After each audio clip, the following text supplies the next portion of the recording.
The ship broke apart like glass thrown against stone. Commander Elias Vance felt the world spin around him. Metal screamed. Fire roared. Then everything went black. When he opened his eyes again, he was lying in mud. Rain fell on his face. Strange birds made sounds he had never heard before. The air was thick and wet and smelled like rotting plants. He tried to move.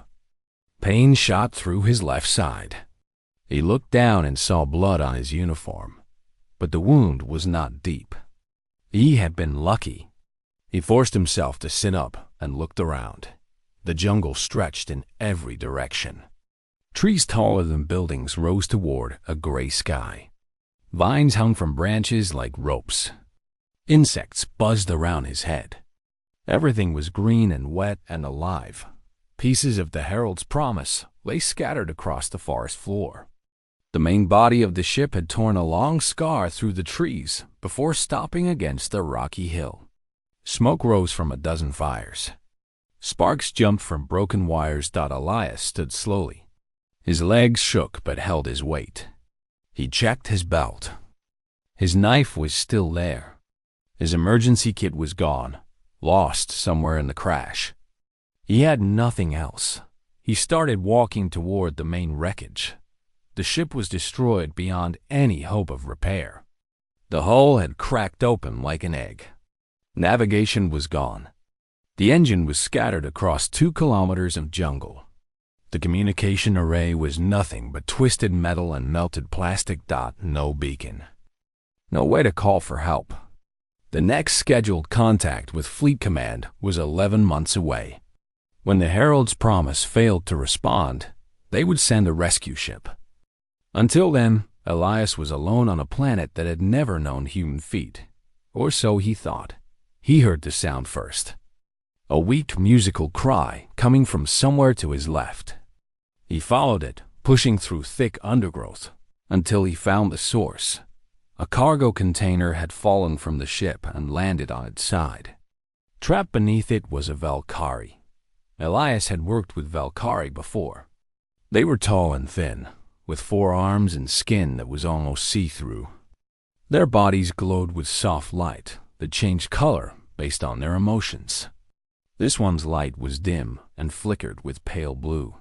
Fear, pain, despair. He recognized her. Navigator Nada. She had joined the Herald's Promise 3 months ago. She rarely spoke to the human crew.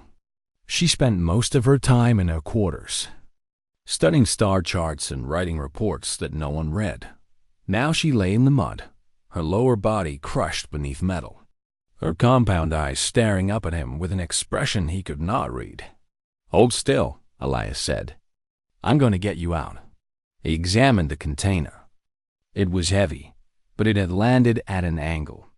If he could find something to use as a lever, he might be able to lift it enough for her to pull herself free.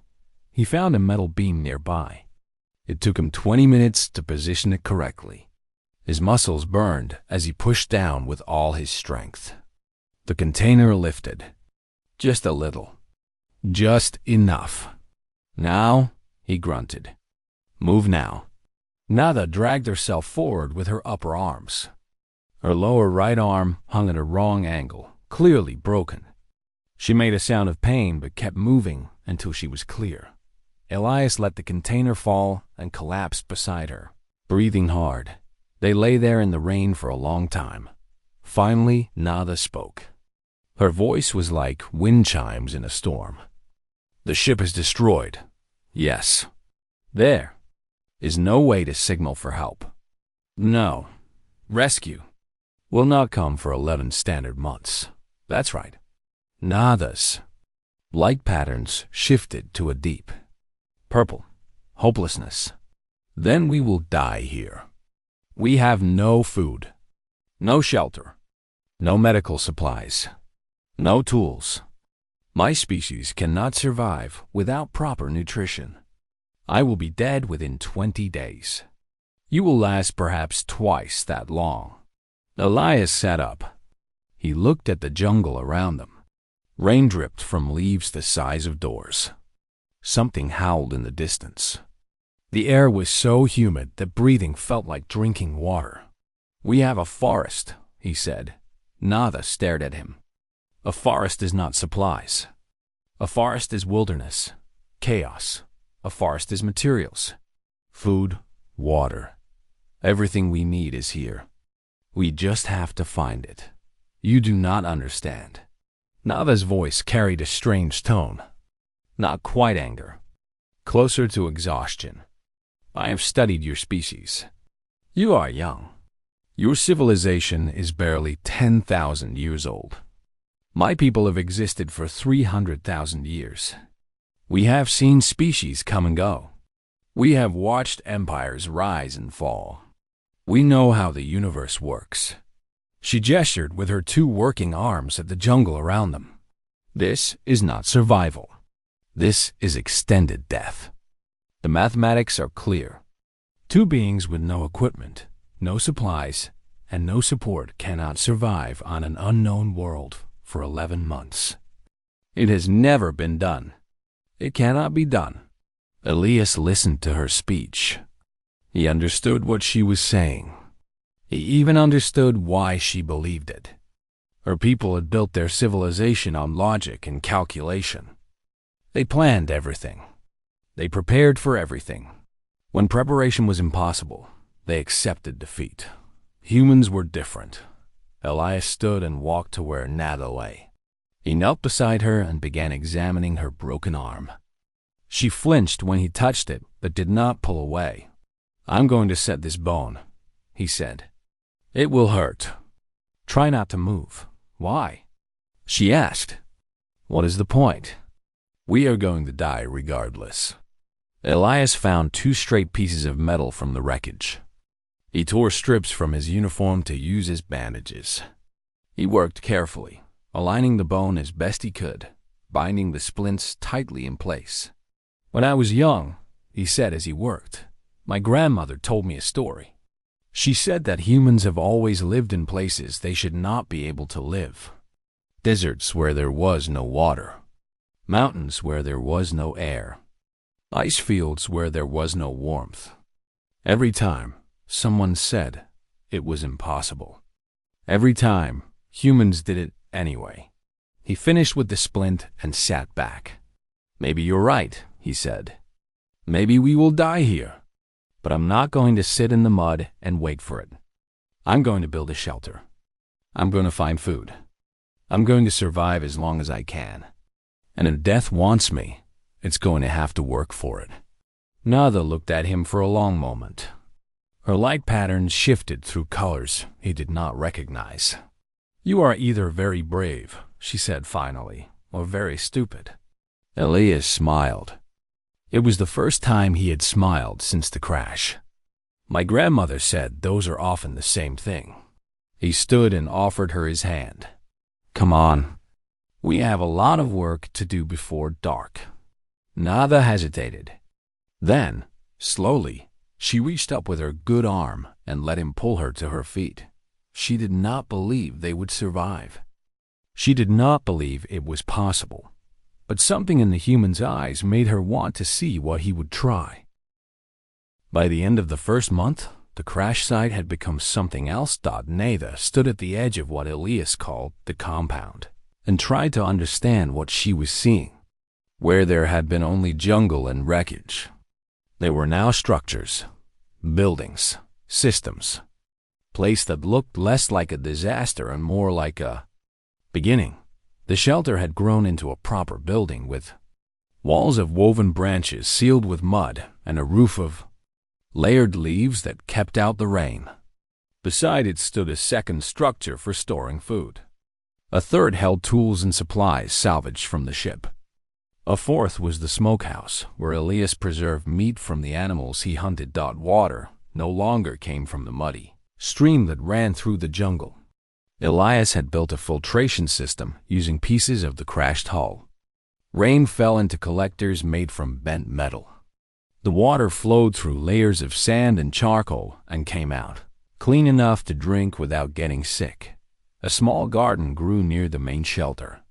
Nava had helped identify which plants were safe and which were dangerous.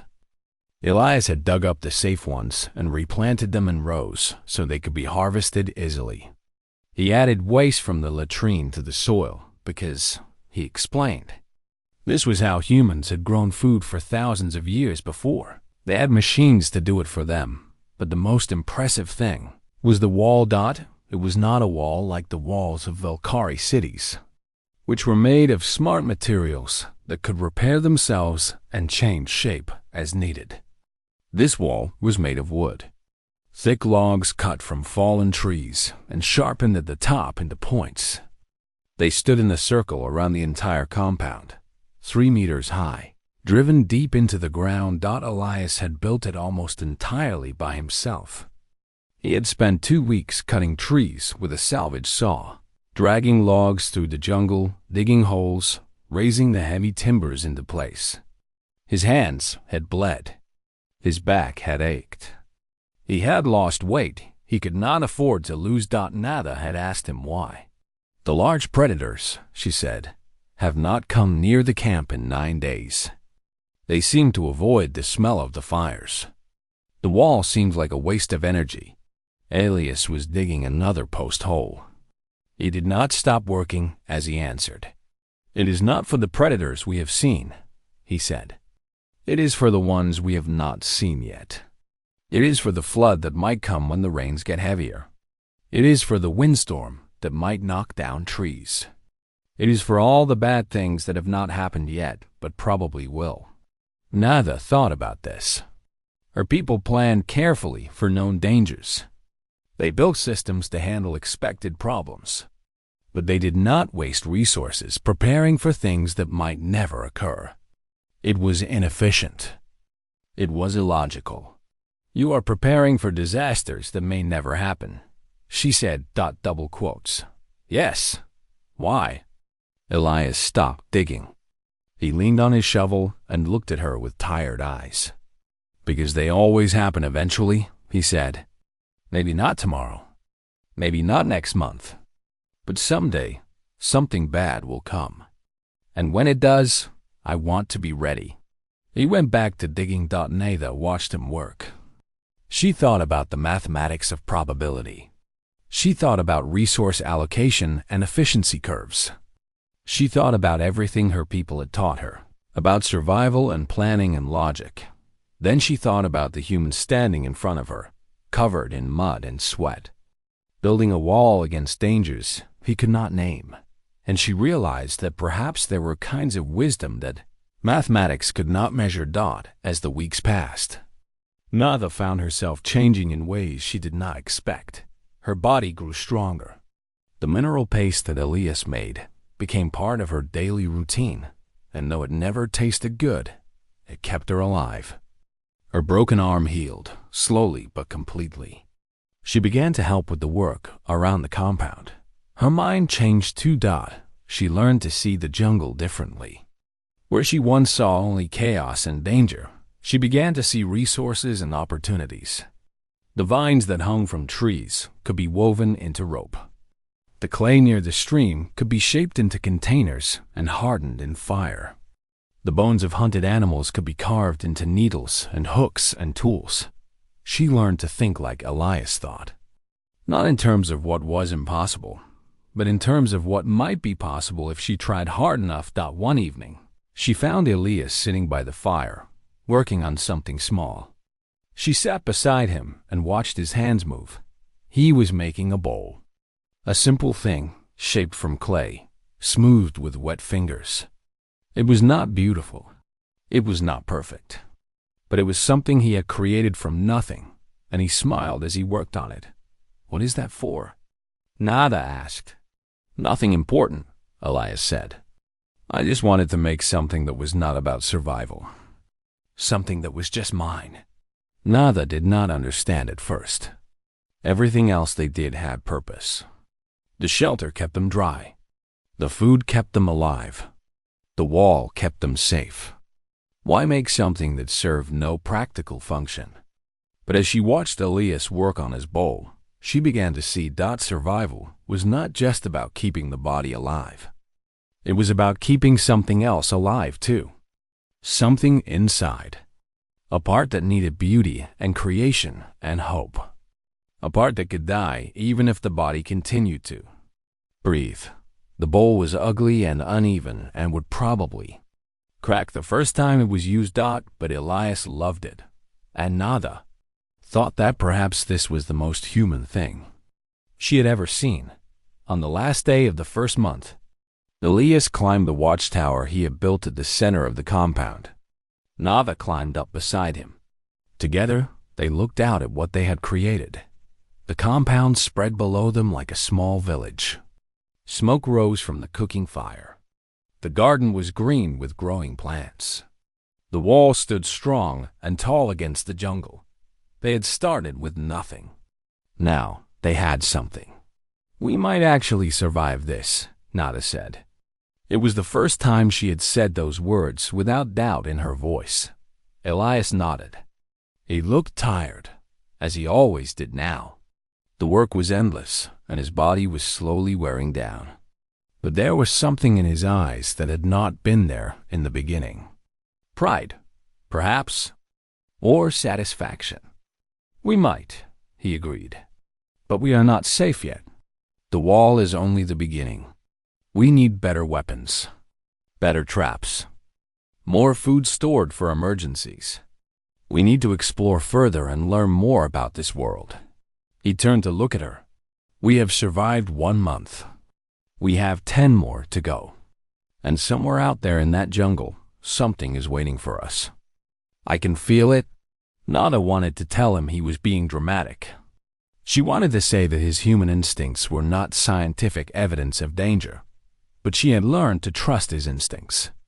They had kept them both alive when all her calculations had said they should die. "Then we will be ready," she said. Elias smiled. It was a grim smile, the smile of a man who knew that hard times were coming. "Yes," he said. "We will." They stood together on the watchtower as the sun set over their small fortress in the jungle. They did not know what was coming, but whatever it was, they would face it together. The first week was a slow kind of dying. Nada grew weaker with each passing day. Her skin, once bright with shifting colors, became dull and gray. The light inside her flickered like a candle running out of wax. She spent most of her time lying under the rough shelter Elias had built from fallen branches and torn hull plating. The problem was not food. Elias had found fruits and roots that his human body could process. The problem was chemistry. Valkyrie biology was different from human biology in ways that made survival much harder. Our people had evolved on a world rich in rare minerals. Their bodies needed calcium, manganese, selenium, and other elements in specific amounts. Without these minerals, her cells could not function. Her organs would slowly shut down. Her brain would stop working. On her homeworld, these minerals were provided through carefully made supplements. Here, in this alien jungle, there was nothing. 19 days, she told Elias on the 3rd morning. Perhaps 20. Then my neural pathways will begin to fail. I will lose the ability to think clearly. Then I will lose the ability to move. Then I will die. Elias was sharpening a stick with his knife. He did not look up. What minerals do you need exactly? Nada listed them. The words meant nothing to him. He did not know chemistry. He did not know biology. He was a ship commander, trained in navigation and leadership and combat. He knew nothing about keeping an alien alive on a strange world, but he knew how to learn. He found the ship's medical scanner in the wreckage on day 2. It was damaged, but parts of it still worked. It could analyze the chemical makeup of plants and animals. It could tell him what elements they contained. On day 3, Elias stopped sleeping.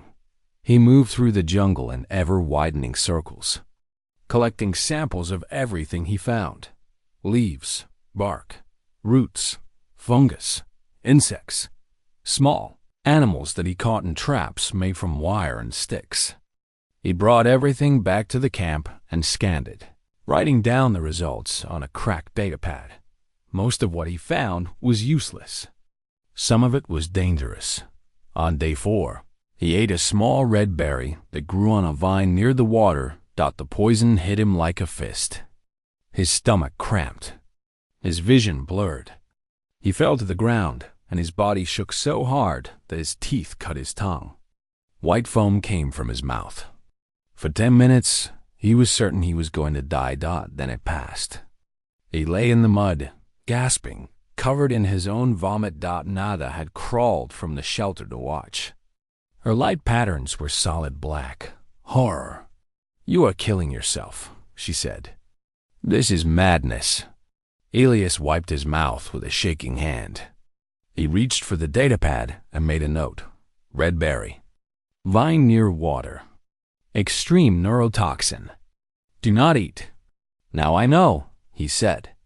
His voice was weak but steady. "One less thing that might kill us." He got back to his feet and kept working. Over the next 3 days, Elias poisoned himself 6 more times. A mushroom that caused temporary blindness. A root that made his heart beat so fast he thought it would explode. A beetle that gave him a fever so high he saw things that were not there. Each time, he survived. Each time, he wrote down what he learned. Nada watched him with growing confusion. Her people did not do things like this. When a Valkyrie faced a problem, they studied it from a distance. They ran calculations. They made models. They did not throw themselves at danger again and again until they understood it. Why? She asked him on day 5, after he recovered from eating a leaf that had made his skin burn like fire. "Why do you keep doing this?" Elias was sitting against a tree, drinking water to wash the taste from his mouth. His hands still shook. His eyes were red and tired. "Because every time I eat something that hurts me, I learn what not to eat," he said. "And every time I find something that does not hurt me, I learn what might help you." He held up the datapad. The screen was cracked, but the data was still there. This fungus has calcium. This root has manganese. This beetle has selenium in its shell. None of them have enough by themselves. But if I combine them in the right amounts, maybe I can make something that will keep you alive. Nada stared at him. "You do not know if it will work." "No, the ratios might be wrong. The minerals might not be in a form my body can use. There could be other elements that will harm me." "Yes, then why?" Elias looked at her. His face was thin and pale from days without proper food or sleep. Dark circles surrounded his eyes. He looked like a man who should have given up long ago. "Because you will definitely die if I do nothing," he said. "And you might live if I try something. I will take might over definitely every time." He went back into the jungle. On day 6, he came back with the paste. It was gray and thick and smelled like the chemicals used to clean engine parts. He had ground up 3 different plants, 2 types of fungus, and the shells of 17 beetles. He had cooked it over a fire and mixed it with water until it became something that could be swallowed. He held it out to Nada. "I checked the ratios 5 times, he said. "I think this has what you need. The scanner says the amounts are close to what your body requires." Nada looked at the paste. She looked at Elias. She thought about the certainty of death and the uncertainty of hope. She ate the paste. It was the worst thing she had ever tasted. Her body reacted with immediate rejection. She wanted to vomit. She wanted to spit it out. But she forced herself to swallow, again and again, until it was gone. Then she waited. For 1 hour, nothing happened. Then 2. Then 3. On the 4th hour, Nada noticed something strange. Her hands felt warm. Not feverish warm. Alive warm. The kind of warmth she had not felt since the crash. She looked at her skin. The gray color was fading. Soft light was returning, pale at first, and stronger. By morning, her light patterns were moving again. Slow and weak, but moving. The paste had worked. Elias was asleep when she woke. He had finally collapsed after 6 days of pushing his body beyond its limits. He lay on the ground near the fire, breathing slowly, his face peaceful for the first time since they had crashed. Nada sat beside him for a long time, watching the human who had refused to let her die. Her people had studied humans for centuries. They knew about human wars and human art and human science. They had theories about why this young species had spread so quickly across the stars, but they had never understood the simple truth that Nada was beginning to see. Humans did not survive because they were smart. Other species were smarter. Humans did not survive because they were strong. Other species were stronger. Humans survived because they refused to stop trying, even when every logical calculation said they should. They survived because giving up was simply not something they knew how to do. Nada reached out with her good hand and gently touched the human's shoulder. "Thank you," she whispered. Elias did not wake, but somewhere in his exhausted sleep, he smiled. The bad day came in the 4th month. Nada was the first to notice something was wrong. Her compound eyes could see heat signatures that human eyes could not, and on that morning, she saw many large shapes moving through the jungle toward the compound. "Elias," she said quietly, "we have a problem." He was beside her in moments, standing on the watchtower, staring into the green darkness beyond the wall. "How many?" 11 large predators. The 6-legged kind with the thermal pits and poison spines. Elias had seen these creatures before, always from a distance. They were the size of small vehicles, covered in armored scales, with jaws that could bite through metal. The jungle creatures feared them. Even the other predators stayed away from their territory. Now 11 of them were coming straight toward the compound. "Why?" Elias asked. "They have never come this close before." Nada's light patterns shifted to the yellow of analysis. Territory expansion. The dry season has reduced their hunting grounds. They are looking for new areas to claim. She ran calculations in her head. 11 predators, 2 survivors, a wooden wall, some spears and knives. The numbers were very bad. "The wall will hold for approximately 4 minutes against a concentrated attack," she said. "Our weapons will wound but not kill. If we run into the jungle, our survival probability is 12%. Elias did not respond. He was staring at the approaching shapes, his jaw tight, his hands clenched. "We should run," Nada said. 12% is better than 0. "No." The word was flat and final. "Elias, the mathematics are clear. We cannot win this fight." He turned to look at her. His eyes were different than she had ever seen them before. There was no fear. There was no doubt. There was only a cold, hard determination that made her step back. "I did not build this place to abandon it," he said. "I did not drag those logs through the jungle and dig those holes and raise those walls just to run away when something scary comes along. You will die. Maybe. But I am not giving up what we built. Not to those things. Not to anything." He climbed down from the watchtower and began preparing for battle. Nada watched him work. He checked the traps he had placed in the jungle around the compound. He sharpened his spear one more time. He positioned torches around the wall that could be lit quickly. He moved with the calm efficiency of someone who had already accepted death and decided to fight anyway. She did not understand. Her people did not think like this. When the numbers said you would lose, you retreated. You preserved yourself for another day. You did not throw your life away for wooden walls and clay bowls. But Elias was not retreating. And despite everything her logic told her, Nada found that she did not want to retreat either. She climbed down from the watchtower and stood beside him. "What can I do?" He looked at her with surprise, then smiled. "Your eyes." You can see them before I can. Tell me where they are, how many, which direction they attack from.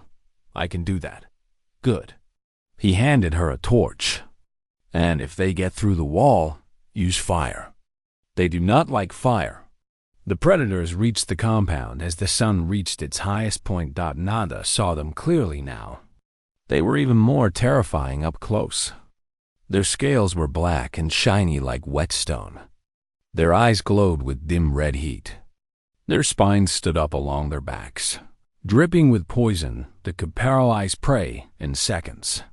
The leader was the largest, nearly 4 meters long. It stood at the edge of the cleared ground around the wall and made a sound that was half roar and half scream.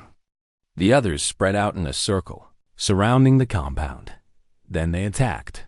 The first 3 came from the north, charging at the wall with incredible speed. Elias was waiting. He had dug pits in front of the wall and covered them with branches. The first predator fell in with a crash, impaled on the sharpened stakes at the bottom. The second stumbled, and Elias threw a torch into its face. The third hit the wall and began tearing at the wood with its claws. 2 more from the east, Nada shouted. Elias ran. He reached the eastern wall just as a predator broke through, tearing a hole in the wooden barrier. His spear caught it in the throat. Black blood sprayed across his face. The creature screamed and fell back. The battle became chaos. Nada lost track of time. She shouted positions as the creatures attacked from every direction. Elias seemed to be everywhere at once, fighting with spear and torch and knife. The deadfall trap he had built crushed 1 predator under a pile of logs. Fire drove back 2 more. His spear found the weak spots under their scales again and again, but there were too many. The wall broke in 3 places. The creatures poured through. Elias fell back to the center of the compound, placing himself between the predators and Nada. Get to the watchtower, he said. Double quotes. No, I am staying with you. Nada, I said no. She picked up a burning branch from the fire. Her light patterns blazed with colors she had never shown before. Red and gold and fierce bright white. The predators circled them. 6 remained. The others lay dead or dying around the compound. But 6 was still too many. The alpha moved forward. It was injured, bleeding from a wound on its side, but it was still the most dangerous thing Nada had ever seen. It fixed its burning eyes on Elias and roared. Elias roared back. He charged. Nada screamed his name, but he was already moving, running straight at the creature that was twice his size and 10 times his weight. The alpha lunged, jaws open wide. Elias dove under its bite. His spear drove upward into the soft flesh beneath its jaw. The titanium tip punched through scale and muscle and into the brain. The alpha fell. The other predators hesitated. Their leader was dead. The small creature that should have been easy prey had killed it. Elias pulled his spear free and faced them. He was covered in blood, both red and black. His left arm hung at his side, torn by claws. One of the venomous spines had scratched his leg, and he could feel the poison beginning to work in his veins. He did not care. "Come on," he whispered. "Come on." The predators looked at the bodies of their fallen packmates. They looked at the human who would not fall. They ran. Nada reached Elias just as he collapsed. The poison was spreading through his body, shutting down his muscles, slowing his heart. His eyes were closing. "No," she said. "No, no, no." She dragged him to the shelter. She worked through the night, using everything he had taught her. She made antivenom from the glands of the dead predators. She cleaned and stitched his wounds. She forced water into his mouth and kept him warm when his body started shaking with fever. For 11 days, she kept him alive. On the 12th day, Elias opened his eyes. The first thing he saw was Nada sitting beside him, her light patterns dim with exhaustion. Did the greenhouse survive? Yes. Nada made a sound that was half laugh and half sob. "Yes," she said. The greenhouse survived. Everything survived. Because of you. Elias tried to smile, but his face hurt too much. Good, he said. I worked really hard on that greenhouse. He closed his eyes again. Nada sat with him for a long time, watching him breathe, thinking about what she had witnessed. Her calculations had said he would die. The mathematics had been clear. But Elias had not listened to mathematics. He had not listened to logic or probability or reason. He had listened only to the part of himself that refused to give up. And somehow, against all odds, he had won. Nada looked at the human sleeping in front of her, and she finally understood something that her people had never been able to explain. Humans were not special because of their intelligence or their strength or their technology. They were special because they simply did not know how to stop fighting. And that, she realized, was the most powerful thing in the universe. Month 11. The rescue ship, Meridian's Grace, dropped out of faster-than-light travel and entered orbit around Kepler 442b. Captain Sorth stood on the bridge and looked at the planet below. It was a world of endless green jungle, broken only by rivers and mountains. Somewhere down there, two beings had crashed 11 months ago. No one expected to find survivors. The Heralds. Promise had been carrying a crew of 12 when it disappeared. All but 2 had died in the crash itself, according to the emergency beacon's final transmission. The 2 survivors were Commander Elias Vance, a human, and Navigator Nada, a Valkyrie. A human and a Valkyrie. Alone on an unknown world with no supplies and no equipment. Sorth was Valkyrie himself. He had commanded ships for over 200 years. He had seen many disasters and recoveries. He knew the odds. The betting pools on his ship said there was a 3% chance of finding anyone alive. Most bets said they would find nothing at all. The shuttle descended through thick clouds and heavy rain. Sorth led the ground team personally. He wanted to see for himself what had happened to Navigator Nada. She had been one of his students. Long ago. The shuttle landed in a clearing that the scanners had identified. The rescue team stepped out into the jungle, weapons ready, expecting to find wreckage and perhaps bones. They found something else entirely. Sorth stopped walking. His light patterns went completely still. For a long moment, he could not speak. Ahead of him was not a crash site. It was a compound. Wooden walls 3 meters high surrounded an area the size of a small village.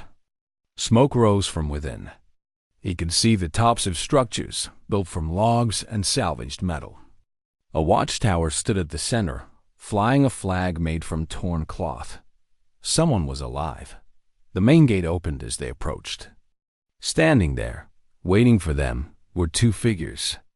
One was tall and thin, with 4 arms and skin that glowed with soft blue light.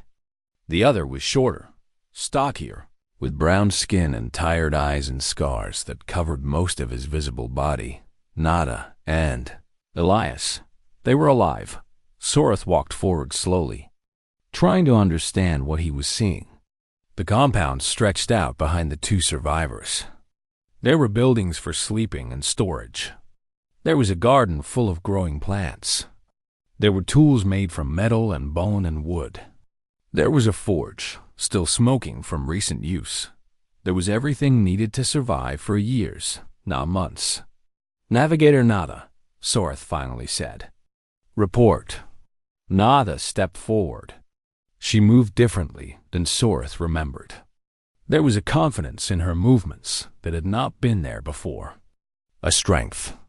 We crashed 11 months ago, she said. Commander Vance and I were the only survivors. We had no supplies, no equipment, and no way to call for help. Yet, you survived. Yes. How? Nada looked at Elias, who was already walking away from the group. He was arguing with one of the medics about something. The medic wanted him to sit down. He wanted to check on his irrigation project first. The human refused to die, Nada said simply. And he refused to let me die. He built all of this from nothing. He fought predators with spears and torches. He ate poison to learn what would not kill us. He worked himself to exhaustion day after day, refusing to stop, refusing to give up. Soreth's light patterns flickered with doubt. That is not possible. A single human cannot do all of this, and yet he did. Nada pointed at the wall. He cut those trees and raised those logs by himself. It took him 2 weeks. His hands bled every day. She pointed at the garden. He tested every plant in this jungle on his own body. He was poisoned 6 times before he found what was safe. She pointed at the watchtower. He built that so he could see danger coming before it reached us. He said there was always a bad day coming. He was right. She pointed at the scars on her own arm. When 11 predators attacked our compound, he fought them alone while I watched. He killed 9. He was bitten and clawed and poisoned. He almost died. And the first thing he asked when he woke up was whether the greenhouse had survived. Soreth was quiet for a long time. He looked around the compound again. He saw the work of months in every wall, every structure, every tool. He saw what should have been impossible, made real through pure stubborn will. What is your assessment of humans? He asked finally. It was an old question, one that Velkari commanders asked their navigators after long missions. It was a way of measuring what they had learned. Nada thought carefully before answering. When we crashed, I calculated our survival probability at 0. I was certain we would die. But Elias did not calculate.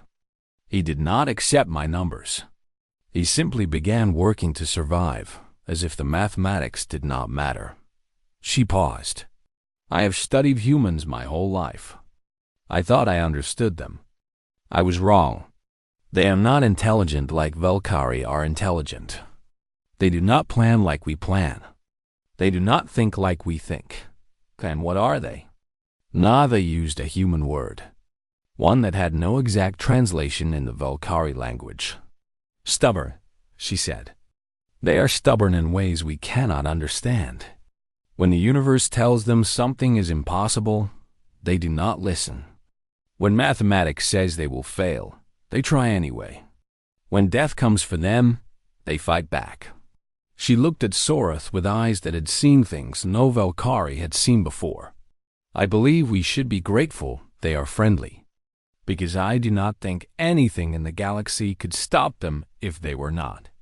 Soreth followed her gaze to where Elias was still arguing with the medic. The human looked weak and tired and damaged in ways that might never fully heal. But there was something in the way he stood, the way he moved, that suggested he could keep going forever if he had to. The compound, Soreth said. What will happen to it? I asked Elias the same question. He wants it preserved. He says it should become a research station, the first human foothold on this world. And you? Nada's light patterns shifted to a color Soreth had never seen before. Something between pride and wonder and deep, lasting respect. I will come back, she said. When they build the colony, I will come back. Elias has taught me things my people never could. I want to learn more. I want to learn more. She smiled. It was a human expression, one she had learned over the past 11 months. It felt strange on her face, but also right. Besides, she said, someone needs to make sure he does not work himself to death. The rescue was completed by evening. The survivors were taken aboard the Meridian's Grace. The compound was sealed and marked for future development. As the ship prepared to leave orbit, Elias stood at a viewing port and looked down at the planet below. Somewhere in that jungle, his walls still stood. His garden still grew. The place he had built from nothing waited for his return. Nada joined him at the window. The crew's talking about what you did, she said. They do not believe it. They say no one could survive what we survived. Elias smiled. It was a tired smile, but a real one. Humans have always survived things we should not have survived, he said. Deserts, ice ages, wars. We are still here because we never learned how to give up. He looked at Nava. And now I know that Valkyrie can learn it too. You kept me alive when I should have died. That took the same stubborn refusal that got us through everything else. Nava considered this. Perhaps he was right. Perhaps stubbornness was not something you were born with. Perhaps it was something you could learn. What will you do now? She asked. Elias looked back at the planet one last time.